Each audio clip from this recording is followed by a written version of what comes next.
This was found in Wyoming, United States.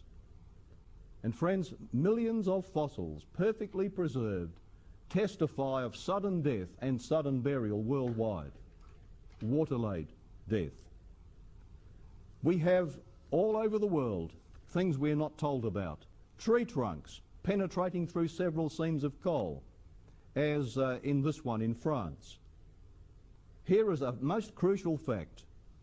How did these trees stand on end for millions of years while waiting to be buried if these layers are millions of years old? No, friends, each of these layers was rapidly laid down by moving water.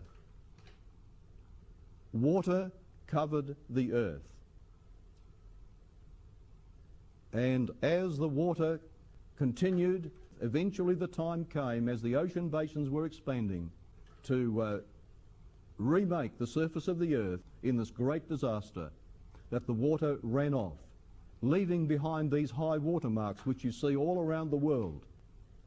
Evidence that they have not been there over millions of years, because the erosion has not taken place. They're still there. They are no more than a few thousand years old. Evidence of a falling water level off the continents as the water eventually drained back into the seas. Now, the boat landed up in the mountains. The survivors gazed upon a totally different world. Barren wastes, bleak and sterile hills, and extreme hot and cold. New mountain ranges were still being thrust up. The Great Flood was left in the memory of its survivors. And as these people fanned out, this became the most universal memory of mankind. We have over 600 different legends worldwide of this great worldwide flood that destroyed a world, and a handful of survivors survived. For more than 2,000 years, there were reports among historians from Egypt down up to Greece to Mesopotamia that pilgrims used to visit the remains of the Ark, and some of them would take amulets and make lucky charms from parts of the Ark's remains. Then, around 800 BC, the Assyrians recorded a visit to the Ark in which they had to go down 3 stories into the ground. When I heard that Ron Wyatt had found Noah's Ark buried in the mud, I was very, very sceptical.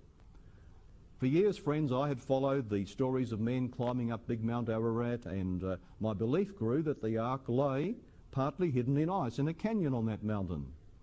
However, none of these stories had been authenticated. Alleged photographs had either been lost or were inconclusive. There was no hard evidence. I did not want to believe that this thing found by this man under mud on a hillside was Noah's Ark. I was very, very sceptical about the whole matter.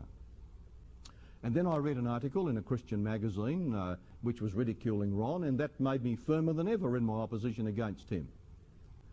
But however, I did decide that I would put my money where my mouth was. So I flew across to the United States, and I decided that I would confront this man with these questions. And I hurled up all my objections against him. But it was I who was mistaken. I must now confess publicly that I was wrong. The solid evidence was there, and my arguments one by one evaporated. So I joined the team.